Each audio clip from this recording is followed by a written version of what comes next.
제42장.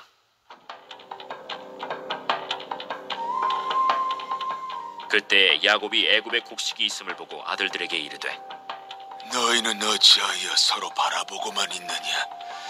내가 들은즉 저 애굽에 곡식이 있다 하니 너희는 그리로 가서 거기서 우리를 위하여 사오라.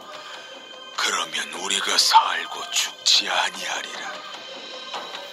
요셉의 형 10사람이 애굽에서 곡식을 사려고 내려갔으나 야곱이 요셉의 아우 베냐민은 그의 형들과 함께 보내지 아니하였으니 이는 그의 생각에 재난이 그에게 미칠까 두려워함이었더라. 이스라엘의 아들들이 양식 사러 간 자 중에 있으니 가나안 땅에 기근이 있음이라. 때에 요셉이 나라의 총리로서 그 땅 모든 백성에게 곡식을 팔더니 요셉의 형들이 와서 그 앞에서 땅에 엎드려 절하매, 요셉이 보고 형들인 줄을 아나 모르는 체하고 엄한 소리로 그들에게 말하여 이르되, 너희가 어디서 왔느냐? 곡물을 사려고 가나안에서 왔나이다. 요셉은 그의 형들을 알아보았으나 그들은 요셉을 알아보지 못하더라. 요셉이 그들에게 대하여 꾼 꿈을 생각하고 그들에게 이르되, 너희는 정탐꾼들이라. 이 나라의 틈을 엿보려고 왔느니라. 내 주여, 아니니이다. 당신의 종들은 곡물을 사러 왔나이다. 우리는 다 한 사람의 아들들로서 확실한 자들이니 당신의 종들은 정탐꾼이 아니니이다. 아니라 너희가 이 나라의 틈을 엿보러 왔느니라. 당신의 종 우리들은 12형제로서 가나안 땅 한 사람의 아들들이라. 막내 아들은 오늘 아버지와 함께 있고 또 하나는 없어졌나이다. 내가 너희에게 이르기를 너희는 정탐꾼들이라 한 말이 이것이니라. 너희는 이같이 하여 너희 진실함을 증명할 것이라.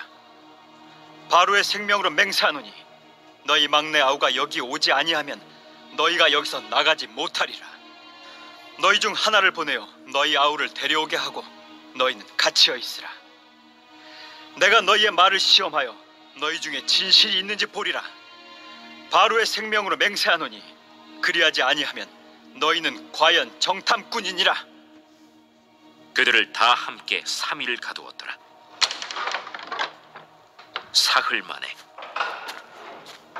나는 하나님을 경외하노니 너희는 이같이 하여 생명을 보존하라.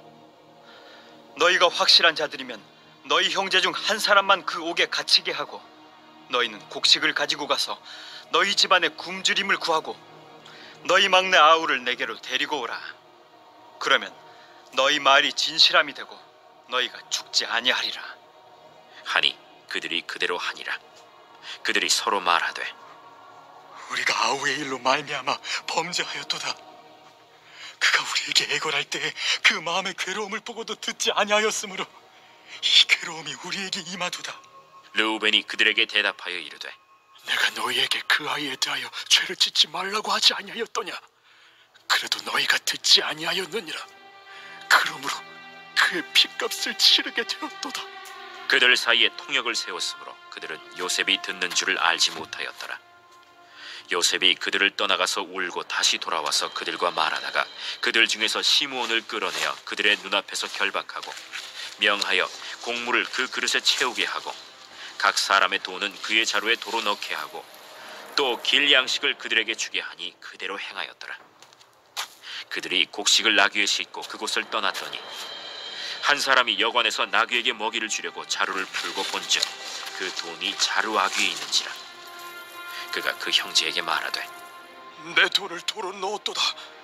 보라, 자루 속에 있도다. 이에 그들이 혼이 나서 떨며 서로 돌아보며 말하되, 하나님이 어찌하여 이런 일을 우리에게 행하셨는가? 그들이 가나안 땅에 돌아와 그들의 아버지 야곱에게 이르러 그들이 당한 일을 자세히 알리어 아뢰되, 그 땅의 주인인 그 사람이 엄하게 우리에게 말씀하고 우리를 그 땅에 대한 정탐꾼으로 여기기로 우리가 그에게 이르되, 우리는 확실한 자들이요 정탐꾼이 아니니이다.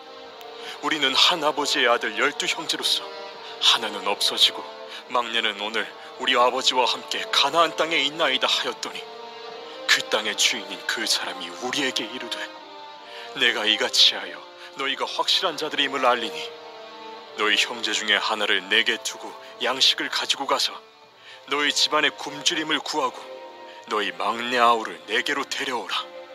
그러면 너희가 정탐꾼이 아니오 확실한 자들임을 내가 알고 너희 형제를 너희에게 돌리리니 너희가 이 나라에서 무역하리라 하도이다. 하고 각기 자루를 쏟고 본즉 각 사람의 돈 뭉치가 그 자루 속에 있는지라. 그들과 그들의 아버지가 돈 뭉치를 보고 다 두려워하더니 그들의 아버지 야곱이 그들에게 이르되 너희가 나에게 내 자식들을 잃게 하도다. 요셉도 없어졌고 시므온도 없어졌거니 베냐민을 또 빼앗아가고자 하니 이는 다 나를 해롭게 함이로다. 르우벤이 그의 아버지에게 말하여 이르되 내가 그를 아버지께로 데리고 오지 아니하거든 내 두 아들을 죽이소서. 그를 내 손에 맡기소서. 내가 그를 아버지께로 데리고 돌아오리이다. 내 아들은 너희와 함께 내려가지 못하리니 그의 형은 죽고 그만 남았습니다.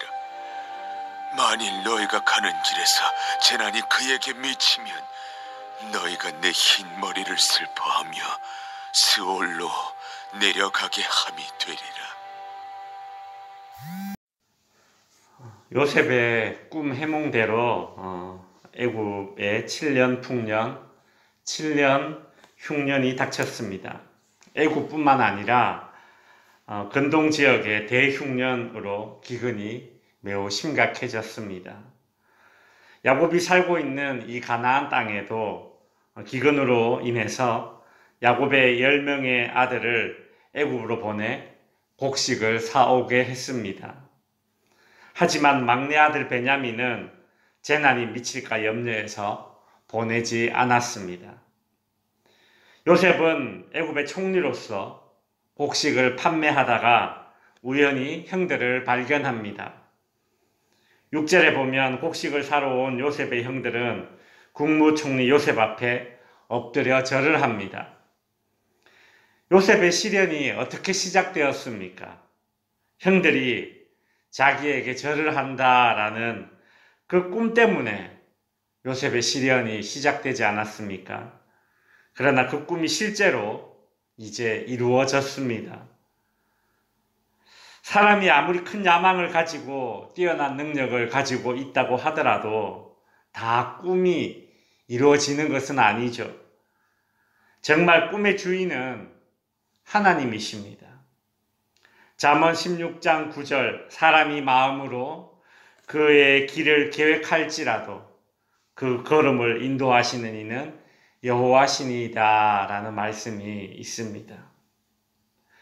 요셉은 형들을 알아보지만 요셉의 형들은 요셉을 알아보지 못했습니다. 요셉은 형들을 정탐꾼으로 몰아서 그들을 시험을 합니다. 그 이유는 그들의 진실함을 알아보기 원했고 또 형제의 우애를 한번 확인해 보고 싶었던 것입니다. 또한 야곱이 라헬을 통해서 낳은 아들 자기 외에 또 자신의 동생 베냐민이 있었는데 베냐민도 자신처럼 형제들에게 고난을 당하진 않았나 한번 직접 확인해 보고 싶은 그런 마음이 있었을 것입니다. 요셉의 형들은 자신 외에 동생이 한 명 더 있는데 아버지와 함께 지금 가나안 땅에 머물고 있다. 그렇게 대답을 합니다. 요셉은 너희 중에 한 명만 인질로 남고 나머지는 다 고향으로 가서 베냐민을 데려와야지만 너희의 죄가 해명될 것이다. 이제 그렇게 말하고 보내주죠. 요셉의 형들은 이 일로 인해서 과거에 자신들이 동생 요셉이 그렇게 살려달라고 애원을 했건만 외면했던 자신들의 죄를 깨닫게 됩니다. 그 죄의 대가를 지금 치르게 되었다. 자기들끼리 이제 그렇게 말하면서 후회를 하죠. 우리가 아우의 일로 범죄하였도다 라는 고백을 듣게 된 요셉은 나가서 울고 돌아와서 형제들 중에 시므온을 결박하고 곡식과 돈을 그대로 넣어서 이들을 가나안 땅으로 다시 돌려보냅니다. 아마 이때부터 요셉의 마음은 용서하기로, 형제들을 용서하기로 그렇게 마음을 먹고 그것을 실천하고 있었던 것입니다. 그렇습니다. 죄를 뉘우치는 것, 그리고 자신의 잘못을 인정하는 것, 거기에서부터 문제 해결의 실마리가 풀리는 것입니다.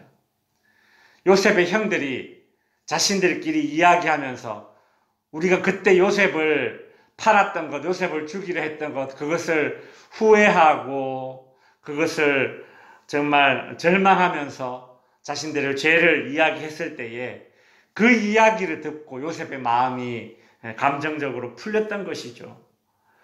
자존심과 거짓으로 죄를 덮으려고 하면 하나님 앞에서뿐만 아니라 사람 앞에서도 오히려 죄의 문제가 해결되지 않습니다. 있는 그대로 시인하고 자신의 잘못을 인정하는 것에서부터 문제의 실마리가 해결되는 것이죠. 요셉의 형제들은 나중에 자신들의 곡식 부대에 돈이 그대로 들어있는 것을 발견하고 두려워하고 놀라게 됩니다. 요셉이 형들을 위해서 선의를 베푼 것인데 지은 죄가 있는 형들은 이런 일이 발생했을 때에 매우 놀라고 두렵게 되는 것이죠. 참 그러고 보면 사람은 죄 짓고는 못 삽니다. 착하게 살아야 되는 것이죠. 이런 선한 일이 요셉은 선의로 베풀었는데도 요셉의 형들은 그걸 보고 막 두려워하지 않습니까? 그러니 사람이 죄 짓고는 못 삽니다. 순간에 이득이 있고 그것이 나에게 도움이 된다고 하더라도 결과적으로 마음의 평화가 없지 않습니까? 죄 짓고 못 살죠. 가나안 땅으로 돌아온 요셉의 형제들은 아버지 야곱에게 애굽에서 있었던 모든 일들을 다 얘기해 줍니다. 그리고 지금 애굽에 시므온이 잡혀 있다라는 것과 막내 동생 베냐민을 데리고 가야지만 그 형제 시므온을 데리고 올 수 있다, 이렇게 이제 이야기를 다 해주죠. 하지만 야곱은 요셉과 시므온에 이어서 베냐민도 잃으면 자신은 지옥으로 떨어지는 것만 같을 것이다 라며 아들들의 말을 거절합니다. 르우벤이 자신의 아들 2명의 목숨을 걸고 베냐민을 안전히 데리고 갔다가 다시 데리고 오겠다 그렇게 보장했지만 야곱은 그 약속을 믿지 않습니다.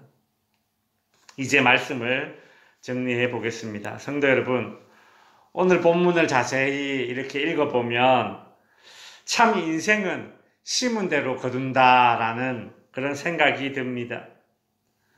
문제는 심은 대로 그대로 거두게 되는 그때를 내가 직면했을 때에 고통스럽지만 그 문제 앞에 진실해야 한다는 것입니다. 또한 문제를 해결하기 위해서는 누군가는 희생이 있어야 한다는 겁니다. 일이 그냥 되어지지 않습니다. 누군가는 희생했기 때문에 그 일이 되어지는 것이죠. 우리는 그걸 모르고 일이 그냥 되었다라고 생각하지만 절대 그렇지 않습니다. 우리가 하다못해 교회 앞에 작은 쓰레기 하나 주워서 쓰레기통에 주워지는 것도 오늘은 교회가 깨끗하네, 그냥 되어지는 게 아니지 않습니까? 그렇죠. 요셉이 자신에게 큰 상처와 고난을 줬던 형제들을 용서해 주기로 그가 마음 먹고, 그것이 요셉의 희생이죠. 시므온은 다른 형제들을 대신해서 자기가 감옥에 감금됩니다. 그것이 희생이죠. 르우벤은 아버지를 설득하기 위해서 자신의 아들들의 목숨을 담보로 거는 그런 약속을 합니다. 이것도 또한 희생이죠. 갈등들이 화해와 화평으로 나아갈 수 있는 길, 그 비결은 바로 누군가의 희생입니다. 하나님과 원수된 죄인된 인간들, 이 인간들이 하나님과 화목해지기 위해서 예수 그리스도께서 십자가에 희생하신 것이 같은 원리입니다. 성도 여러분, 이러한 삶을 사는 것은 결코 쉬운 일이 아닙니다. 누군가 희생해야 화평과 화해로 이어진다라는 이것이 결코 쉬운 일이 아니죠. 그러나 기왕에 누군가 희생해야 한다면 우리 그리스도인들이 먼저 희생함으로써 갈등으로 점철된 이 땅에서 정말 화해와 화평을 이루는 도구로 쓰임받는 우리 성도님들 될 수 있기를 주님의 이름으로 축원드립니다.